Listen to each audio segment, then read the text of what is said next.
할렐루야. 다 함께 성경 암송하심으로 새벽 기도회를 시작하겠습니다.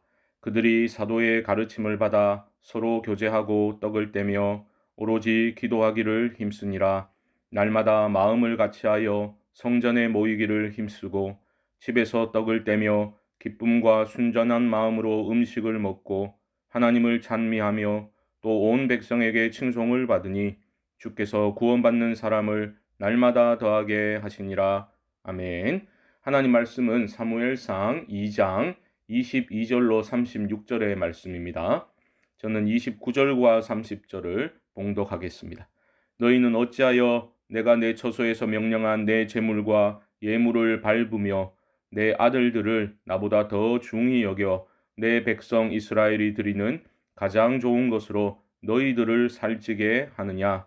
그러므로 이스라엘의 하나님 나 여호와가 말하노라.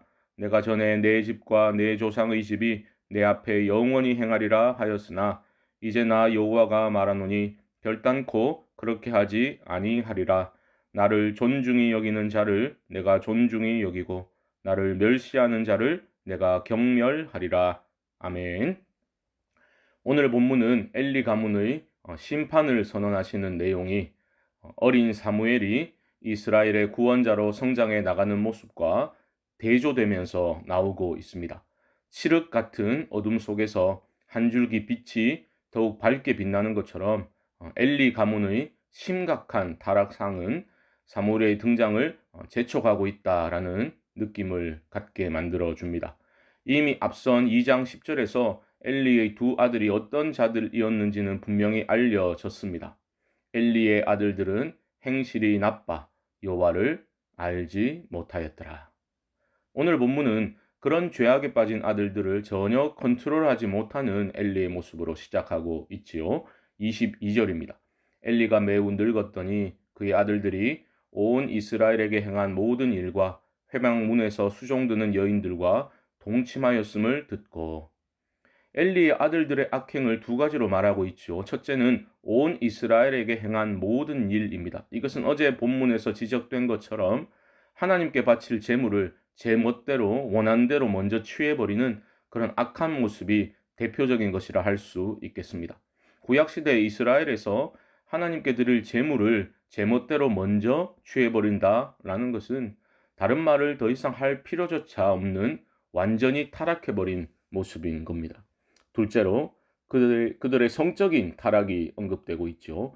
회막문에서 수종드는 여인들이 정확히 어떤 인물들이었는지에 대해서는 견해가 좀 갈리긴 합니다. 하지만 분명한 것은 엘리의 아들들이 성적으로 타락했었다라는 점입니다. 이런 타락한 자식들의 악행을 엘리는 들어서 알고 있었죠. 이것은 엘리의 아들들이 한순간의 실수로 저지른 악행이 아니었습니다.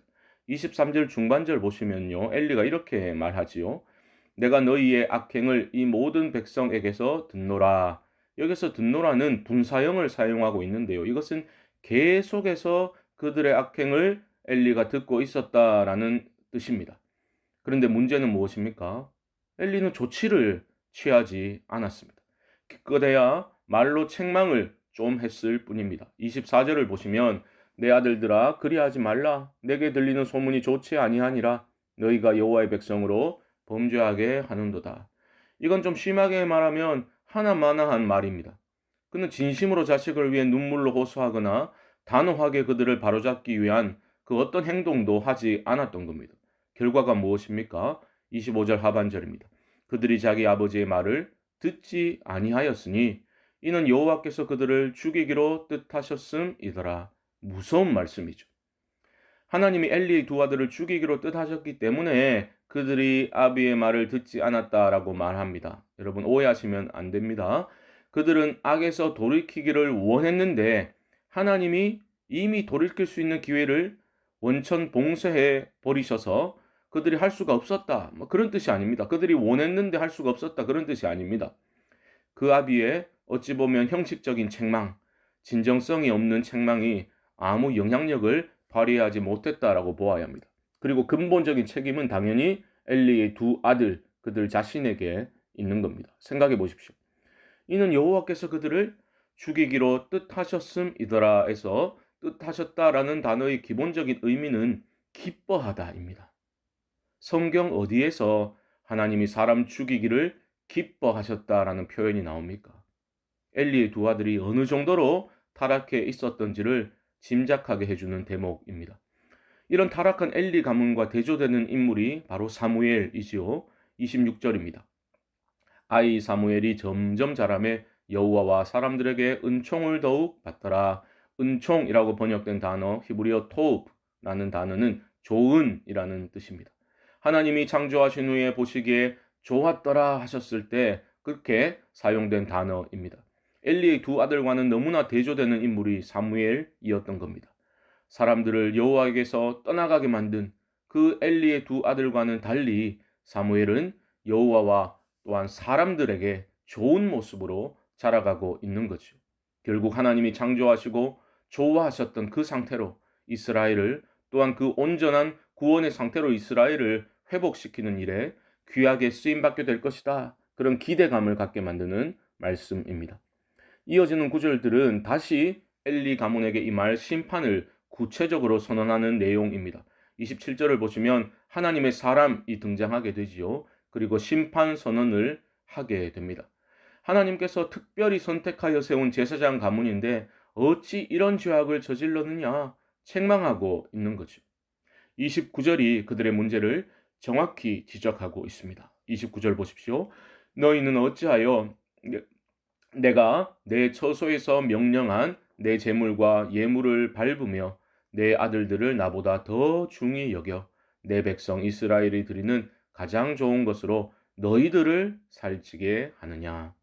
여기서 분명히 엘리의 아들뿐만 아니라 엘리도 영적으로 타락해 있었음을 볼 수가 있습니다. 네 아들들을 나보다 더 중히 여겼다. 하나님 분명히 지적하고 계십니다. 엘리도 처음에는 두 아들의 악행을 전해 듣고 분개했을 수도 있겠죠. 하지만 어느 순간부터 그들의 악행으로 인해 세상적으로는 가장 좋은 것으로 자신들을 살찌게 하는 것을 은근히 즐겼을 가능성이 왜 없겠습니까? 내 백성 이스라엘이 드리는 가장 좋은 것으로 너희들을 살찌게 하느냐. 이 땅의 목회자들은 이 무서운 심판 선언으로부터 자유롭기 위해 자신과 가정을 늘 살펴야 할 것입니다. 어디 목회자뿐입니까? 성도라면 부모로서 마땅히 하나님을 경외하는 삶을 자녀들에게 제대로 가르쳐야 할 것입니다. 목숨 걸고 가르쳐야 합니다. 이 세상에서 성공을 그 어떤 성공을 거둔다 한들 하나님 경외함을 잃어버리게 된다면 하나님 멸시하는 삶을 살게 된다면 무슨 소용이 있단 말입니까? 내 사랑하는 자녀들이 진정으로 여호와를 경외하는 참된 신앙인들로 세워지도록 여러분 꼭 기도하시고 삶으로 가르치실 수 있기를 주님의 이름으로 축복합니다. 하나님은 무조건 오냐 오냐 해주시는 분이 아닙니다. 사랑의 하나님은 공의의 하나님이십니다. 30절 하반절 말씀을 우리는 무겁게 받아야 합니다. 나를 존중히 여기는 자를 내가 존중히 여기고 나를 멸시하는 자를 내가 경멸하리라. 우리 모두가 하나님을 진정으로 경외함으로 영원한 참된 복을 받고 하나님께 존중히 여김을 받는 그런 은혜가 임할 수 있게 되기를 주님의 이름으로 간절히 축원드립니다. 합심으로 기도합시다. 여호와 하나님을 경외하는 삶을 살게 하시고 우리의 자녀들을 하나님을 경외하는 자들로 바르게 양육하게 하소서. 교회와 가정을 위해서 기도합시다. 우리 교회가 복음의 능력 회복케 하시고 성경적 교회로 세워져 나가게 하소서. 또한 믿음의 가정 되게 하시고 각 가정에 주님의 은총을 가득 채워 주옵소서. 코로나로 어려움 겪고 있는 분들을 위로해 주시고 포스트 코로나 시대를 우리 교회가 지혜롭게 준비하여 힘찬 도약과 회복이 임하게 하여 주옵소서.